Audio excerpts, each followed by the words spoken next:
Hi, நான் doctor ஸ்ருதி.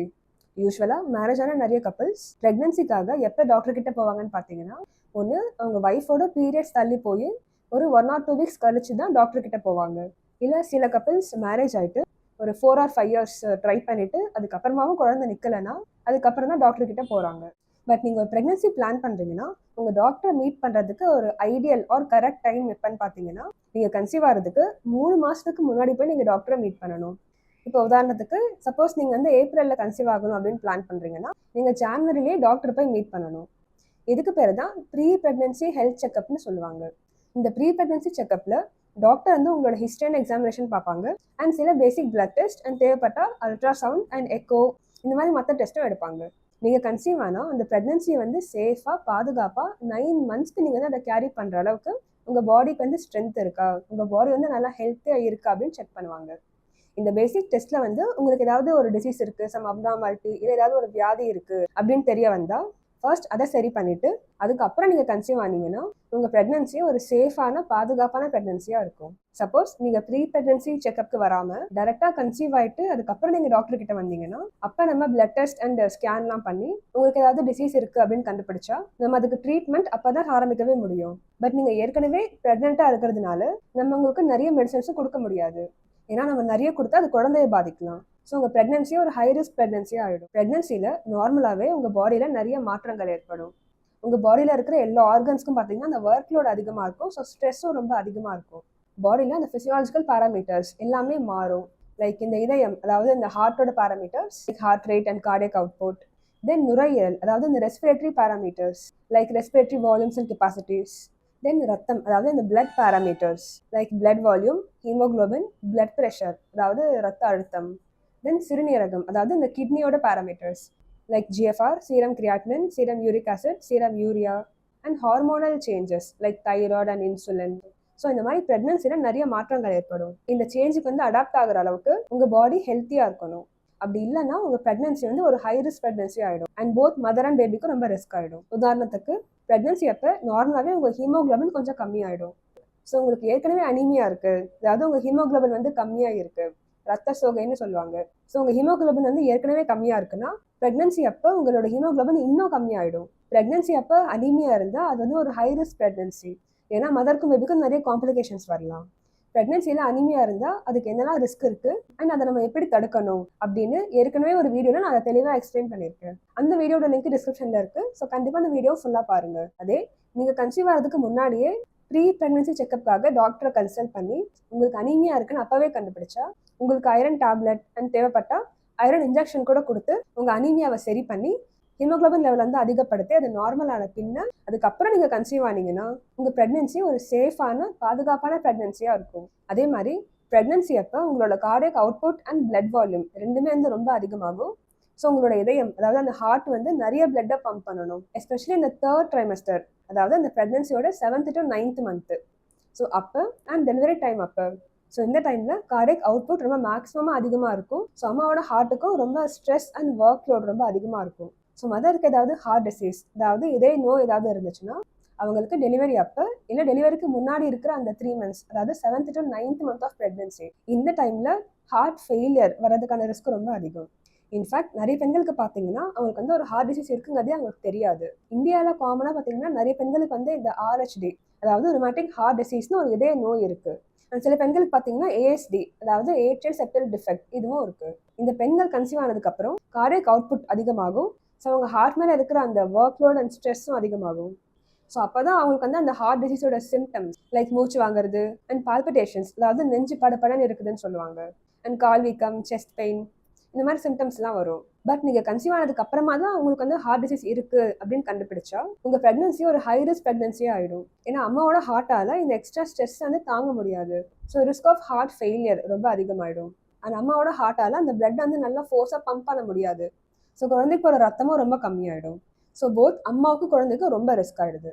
அதே நீங்கள் கன்சீவ் ஆகிறதுக்கு முன்னாடி ப்ரீ ப்ரெக்னன்சி செக்அப்காக டாக்டர் போய் மீட் பண்ணி உங்களுக்கு ஹார்ட் டிசீஸ் இருக்குன்னு தெரிய வந்தால் நம்ம அப்போவே ட்ரீட்மெண்ட் ஆரம்பித்து உங்கள் இதய நோயை சரி பண்ணலாம். சில ஹார்ட் டிசீஸ்லாம் பார்த்தீங்கன்னா சர்ஜரி பண்ணுற தேவை கூட வரலாம். ஸோ நீங்கள் கன்சீவ் ஆகிட்ட பின்ன உங்களுக்கு வந்து ஹார்ட் டிசீஸ் இருக்குது அப்படின்னு கண்டுபிடிச்சா நம்ம சர்ஜரி கூட பண்ண முடியாது. அண்ட் பண்ணாலும் குழந்தைக்கு ரொம்ப ரிஸ்க்கு. அதே நீங்கள் முன்னாடியே வந்து செக் பண்ணி உங்களுக்கு இந்த மாதிரி ஒரு ஹார்ட் டிசீஸ் இருக்குன்னு கண்டுபிடிச்சா நம்ம ஃபர்ஸ்டே ட்ரீட்மெண்ட் எடுத்து அதை சரி பண்ணிட்டு அதுக்கப்புறம் நீங்கள் கன்சீவ் ஆனீங்கன்னா உங்கள் ப்ரெக்னன்சி உங்களுக்கும் உங்கள் குழந்தைக்கும் ரொம்ப சேஃப் அண்ட் பாதுகாப்பாக இருக்கும். ப்ரெக்னன்சி எப்போ உங்களுக்கு வந்து இந்த பிபி, பிளட் ப்ரெஷர், அதாவது ரத்த அழுத்தம் வந்து ரொம்ப அதிகமாக இருந்தால் அதுக்கு பேர் ஜெஸ்டேஷனல் ஹைப்பர் டென்ஷன்னு சொல்லுவாங்க. அதே மாதிரி ப்ரெக்னன்சி அப்போ பிளட் சுகர் ரொம்ப அதிகமாக இருந்தால் அதுக்கு பேர் ஜிடிஎம், அதாவது ஜெஸ்டேஷனல் டயபெட்டிஸ் மெலிட்டஸ் ஒரு ப்ரீஜிடிஎம், ப்ரீஜெஸ்டேஷனல் டயபெட்டிஸ் மெலிட்டஸ் சக்கரை நோய்னு சொல்லுவாங்க. இது ரெண்டுமே வந்து ஒரு ஹை ரிஸ்க் ப்ரெக்னன்சி தான். ஏன்னா போத் மதர் அண்ட் குழந்தைக்கு நிறைய காம்ப்ளிகேஷன்ஸ் வரலாம். லைக் அபார்ஷன், இன்ட்ராயூட்ரன் டெத், அதாவது குழந்தை இறந்து போயிடலாம், அண்ட் எக்லாம்ஷியா, வலிப்பு வரலாம். இந்த மாதிரி நிறைய ரிஸ்க் இருக்கு. ப்ரெக்னன்சியில் பிபி அதிகமாக இருந்தால் என்ன ஆகும், அண்ட் ப்ரெக்னன்சியில் சுகர் அதிகமாக இருந்தால் என்ன ஆகும்னு இதை பற்றி ஏற்கனவே நான் தெளிவாக ஒரு வீடியோவில் எக்ஸ்பிளைன் பண்ணியிருக்கேன். ஸோ இந்த 2 வீடியோட லிங்க்கும் டிஸ்கிரிப்ஷனில் இருக்கு, கண்டிப்பாக அதையும் ஃபுல்லாக பாருங்க. அடுத்து சில பெண்கள் பார்த்தீங்கன்னா அவங்க கன்சீவ் ஆனதுக்கு அப்புறமா ஸ்கேன் எடுக்க வருவாங்க. அப்போ ஸ்கேனில் பார்த்தா யூட்ரஸ், அதாவது கர்ப்பப்பையில வந்து ஒரு ஃபைப்ராய்ட் கட்டி இருக்கு, இல்லை பக்கத்தில் ஓவரில இருந்து ஒரு சிஸ்ட் இருக்கு, அதாவது முட்டைப்பையில வந்து நீர் கட்டி இருக்கு, இப்படிலாம் நமக்கு தெரிய வரும். உங்களுக்கு யூட்ரஸ்ல ஃபைப்ராய்ட் கட்டி இருந்தா பிரெக்னன்சி அப்போ ஹார்மோன் சேஞ்சஸ்னால இந்த ஃபைப்ராய்ட் கட்டியோட சைஸ் வந்து ரொம்ப அதிகமாகும். அதனால இந்த ஃபைப்ராய்ட்னால உங்க பிரெக்னன்சிக்கு நிறைய ரிஸ்க் இருக்கு. Like risk of abortion, preterm labour, அதாவது டெலிவரி டேட்டுக்கு முன்னாடியே குறை மாசமாக டெலிவரி ஆகிடும். பிளசண்டா பிரேவியா, அதாவது இந்த பிளசண்டா ஒரு நஞ்சுக்கொடி யூட்ரஸோட கீழ்ப்பகுதியில் இந்த சர்விக்கல் ஓப்பனிங் பக்கத்தில் அட்டாச் ஆகிடும். ஸோ ப்ரெக்னன்சி அப்போ ப்ளீடிங் ஆகலாம். தென் பிபிஹெச், போஸ்ட்மார்ட்டம் ஹெமரேஜ், அதாவது டெலிவரி அப்போ அண்ட் டெலிவரிக்கு அப்புறம் பார்த்தீங்கன்னா ப்ளீடிங் ரொம்ப ஆகலாம். அண்ட் பிளசண்டல் அப்ரப்ஷன், அதாவது டெலிவரிக்கு முன்னாடியே அந்த பிளசண்டாவோட அந்த நஞ்சுக்கொடி யூட்ரஸை விட்டு பிரிஞ்சு வந்துடும். ஸோ குழந்தைக்கு ரத்தம் போகாது அண்ட் குழந்தைக்கு டெத் கூட ஆகலாம். அண்ட் அதே மாதிரி ஓவரில் சிஸ்ட் இருந்துச்சுன்னா அண்ட் அதோட சைஸ் வந்து 5 to 7 சென்டிமீட்டரை விட அதிகமாக இருந்துச்சுன்னா ரிஸ்க் ஆஃப் டார்ஷன் அதிகமாக இருக்குது. ஸோ ப்ரெக்னன்சி அப்போ அந்த சிஸ்ட் வந்து டார்ஷன் ஆச்சுன்னா அது ஒரு எமர்ஜென்சி கண்டிஷன். ஸோ உடனே சர்ஜரி பண்ணுற தேவை வரலாம். ஆனால் ப்ரெக்னன்சி அப்போ உங்களுக்கு சர்ஜரி பண்ணால் அது குழந்தைக்கு ரொம்ப ரிஸ்க், லைக் அபார்ஷன் கூட ஆகலாம். ஸோ நீங்கள் ப்ரெக்னென்ட் ஆகிறதுக்கு 3 months முன்னாடியே ப்ரீ ப்ரெக்னன்சி செக்அப்காக டாக்டரை கன்சல்ட் பண்ணி உங்களுக்கு ஃபைப்ராய்ட் கட்டி, ஓவேரியன் சிஸ்ட், இந்த மாதிரி ஏதாவது பெல்விக் டிசீசஸ் ஏதாவது இருக்குன்னு கண்டுபிடிச்சா ஃபர்ஸ்ட் நம்ம அதுக்கு ட்ரீட்மெண்ட் கொடுத்துட்டு அதை சரி பண்ணிட்டு அதுக்கப்புறம் நீங்கள் ப்ரெக்னன்சியை பிளான் பண்ணலாம். ஸோ அப்படி பண்ணீங்கன்னா உங்கள் ப்ரெக்னன்சி வந்து ஒரு சேஃப் அண்ட் பாதுகாப்பாக இருக்கும். அடுத்து ஃபோலிக் ஆசிட். நீங்கள் ப்ரெக்னன்சியை பிளான் பண்ணுறீங்கன்னா கன்சீவ் ஆகிறதுக்கு முன்னாடி இருந்தே ஃபோலிக் ஆசிட் எடுக்கிறது ரொம்பவே முக்கியம். ஏன்னா ப்ரெக்னன்சி அப்போ குழந்தையோட பிரெயின் அண்ட் ஸ்பைனல் கார்டு, அதாவது மூளை மற்றும் முதுகெலும்பு தண்டு வளரும் போது அதுல கொஞ்சம் பிரச்சனை வரலாம். அதாவது நியூரல் டியூப் டிஃபெக்ட்னு சொல்லுவாங்க, லைக் ஆனன்செஃபலி, அதாவது குழந்தையோட மூளையும் ஸ்கல், அதாவது மண்டையோட ஒழுங்கா டெவலப் ஆகாது. அண்ட் ஸ்பைனா பைஃபிடா, அதாவது குழந்தையோட ஸ்பைனல் கார்டு, அதாவது முதுகெலும்பு தண்டு வடம் ஒழுங்கா டெவலப் ஆகாது. ஸோ குழந்தையால நடக்க முடியாது. அண்ட் யூரின் அண்ட் மோஷன் கண்ட்ரோலும் இருக்காது. இந்த நியூரல் டியூப் டிஃபெக்ட்ஸ் வராம தடுக்கிறதுக்கும் குழந்தையோட மூளை அண்ட் முதுகெலும்பு தண்டு வடம் ஒழுங்கா ஃபார்ம் ஆகிறதுக்கும் ஃபோலிக் ஆசிட் ரொம்பவே முக்கியம். இந்த ஃபோலிக் ஆசிட் எப்போ எடுக்கணும்னு பாத்தீங்கன்னா பிரெக்னென்ட் ஆகிறதுக்கு 3 மாசத்துக்கு முன்னாடில இருந்து பிரெக்னன்சி ஆன பின்ன 3 months வரைக்கும் எடுக்கணும். So 3 months before pregnancy till 3rd month of pregnancy இது வரைக்கும் எடுக்கணும். பட் நிறைய பெண்கள் பாத்தீங்கன்னா அவங்க பீரியட்ஸ் தள்ளி போயிட்டு அதுக்கப்புறம் தான் டாக்டர் கிட்டே போறாங்க. So mostly around 6 to 8 weeks of pregnancy, அதாவது 2nd month ஆஃப் பிரெக்னன்சில தான் அவங்க டாக்டர் கிட்டே வராங்க. ஆனா இந்த நியூரல் டியூப் டிஃபெக்ட்ஸ்லாம் 1st month ஆஃப் பிரெக்னன்சில தான் ஏற்படும். ஸோ நீங்க வந்து பிரெக்னெண்டா இருக்கீங்க அப்படின்னு உங்களுக்கே தெரியறதுக்கு முன்னாடியே குழந்தையோட நியூரல் டியூப் ஃபார்ம் ஆயிடும். ஸோ நியூரல் டியூப் டிஃபெக்ட்ஸும் நடந்து முடிஞ்சிடும். ஸோ நீங்க கன்சீவ் ஆயிட்டு 1 month முடிஞ்ச அப்புறம் 2nd month அப்ப நீங்க போய் டாக்டர் போய் பார்த்து அதுக்கப்புறம் நீங்க வந்து ஃபோலிக் ஆசிட் எடுக்க ஆரம்பிச்சா அதனால பெருசா எதுவும் யூஸ் இல்லை. ஏன்னா குழந்தைக்கு அந்த என்டிடி ஃபார்ம் ஆகிற டைம் ஏற்கனவே முடிஞ்சு போச்சு. ஸோ நீங்க பிரெக்னன்சி பிளான் பண்றீங்கன்னா 3 months முன்னாடியே டாக்டரை கன்சல்ட் பண்ணி ஃபோலிக் ஆசிட் எடுக்க ஆரம்பிக்கிறது ரொம்ப ரொம்ப முக்கியம். ஃபாரின் கண்ட்ரிஸ் எல்லாம் பாத்தீங்கன்னா இந்த ப்ரீ பிரெக்னன்சி செக்அப் வந்து ரொம்பவே காமன். நம்ம இங்க ஃபோலிக் ஆசிட் கொடுக்குற மாதிரி அங்க வந்து ப்ரீனேட்டல் வைட்டமின்ஸ்னு ஒன்று கொடுப்பாங்க. அதுல வந்து ஃபோலிக் ஆசிட் இருக்கும் அண்ட் ஆல்சோ மற்ற நிறைய healthy vitamins like vitamin C, vitamin E, vitamin D3, இந்த மாதிரி நிறைய விட்டமின்ஸ் இருக்கும். இதெல்லாம் குழந்தையோட வளர்ச்சிக்கு ரொம்பவே முக்கியம். அடுத்து வேக்சினேஷன். உங்களுக்கு பிரெக்னன்சி அப்போ சில இன்ஃபெக்ஷன்ஸ் வந்துச்சுன்னா அது குழந்தையோட வளர்ச்சியை பாதிக்கும். ஃபார் எக்ஸாம்பிள் பிரெக்னன்சி அப்போ ருபெல்லா, அதாவது இப்போ ருபெல்லானா அது வந்து ஒரு வைரஸ், கொரோனா மாதிரி ருபெல்லாவும் ஒரு வைரஸ் தான். ஸோ பிரெக்னன்சி அப்போ உங்களுக்கு வந்து ருபெல்லா இன்ஃபெக்ஷன் வந்துச்சுன்னா அது குழந்தையோட கண்ணு, காது அண்ட் ஹார்ட் வந்து பாதிக்கும். ஸோ குழந்தை பிறந்த உடனே குழந்தைக்கு கண்ணு தெரியாது, காது கேட்காது அண்ட் ஹார்ட்டு ஒழுங்காக ஃபார்ம் ஆகாது. இந்த மாதிரி நிறைய குறைபாடுகள் இருக்கும். பிரெக்னன்சி அப்போ அம்மாவுக்கு வந்து இந்த சிக்கன் பாக்ஸ், அதாவது அம்மைன்னு சொல்லுவாங்க. ஸோ இந்த அம்மை நோய் வந்துச்சுன்னா அது குழந்தைய பாதிக்கும். ஸோ குழந்தைக்கு லிம் ஹைப்போப்ளேஷியா, அதாவது கை கால் வந்து ஒழுங்காக ஃபார்ம் ஆகாது. அண்ட் சிகாட்ரிஷியல் ஸ்காரிங், இந்த ஸ்கின்ல வந்து ஒரு தழும்பு மாதிரி நிறைய இருக்கும். இந்த ருபெல்லா, சிக்கன் பாக்ஸ் மாதிரியான இன்ஃபெக்ஷன்ஸ்க்கு தடுப்பூசி இருக்கு. ஆனா நீங்க பிரெக்னன்சி அப்ப அந்த தடுப்பூசியை போட முடியாது. ஏன்னா நீங்க அதை போட்டீங்கன்னா அதனால குழந்தைக்கு பாதிப்பு ஏற்படும். ஸோ இதை தடுக்கிறதுக்கான ஒரே வழி, நீங்கள் ப்ரெக்னென்ட் ஆகிறதுக்கு முன்னாடியே டாக்டரை கன்சல்ட் பண்ணி ரூபல்லா, சிக்கன் பாக்ஸ் போன்ற இன்ஃபெக்ஷன்ஸ்க்கான தடுப்பூசியை போட்டுக்கிறது தான்.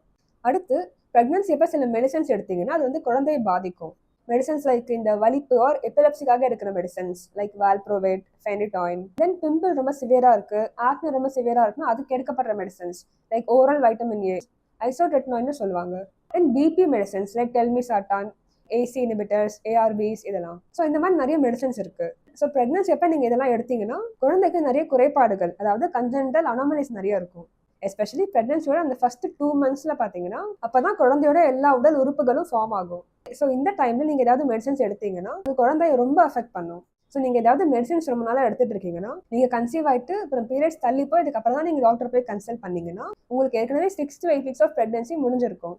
ஸோ அதுக்கப்புறம் நீங்கள் டாக்டரை கன்சல்ட் பண்ணி அதுக்கப்புறம் தான் டாக்டர் வந்து நீங்கள் இந்த மெடிசன்லாம் எடுக்கக்கூடாது அப்படின்னு அதை ஸ்டாப் பண்ணுவாங்க. பட் ஏற்கனவே 6 to 8 weeks அந்த குழந்தை இந்த மெடிசனுக்கு எக்ஸ்போஸ் ஆயிடுச்சு. ஸோ குழந்தைக்கு டேமேஜும் நடந்து முடிஞ்சிருச்சு. ஸோ நீங்கள் கன்சீவ் ஆகிறதுக்கு 3 months முன்னாடியே டாக்டரை கன்சல்ட் பண்ணி நீங்கள் எடுக்கிற மெடிசன்ஸ் பற்றி டாக்டர் கிட்ட இன்ஃபார்ம் பண்ணணும். நீங்கள் எடுக்கிற மெடிசன்ஸ் ப்ரெக்னன்சியில் சேஃபாக இல்லையான்னு உங்கள் டாக்டர் செக் பண்ணி அது சேஃப் இல்லைன்னா அதை ஸ்டாப் பண்ணுவாங்க. இல்லை அந்த மெடிசனுக்கு பதிலாக வேற ஒரு சேஃபான மெடிசனுக்கு உங்களை சேஞ்ச் பண்ணுவாங்க. ஸோ குழந்தைக்கு எந்த ஒரு ஆபத்தும் இருக்காது.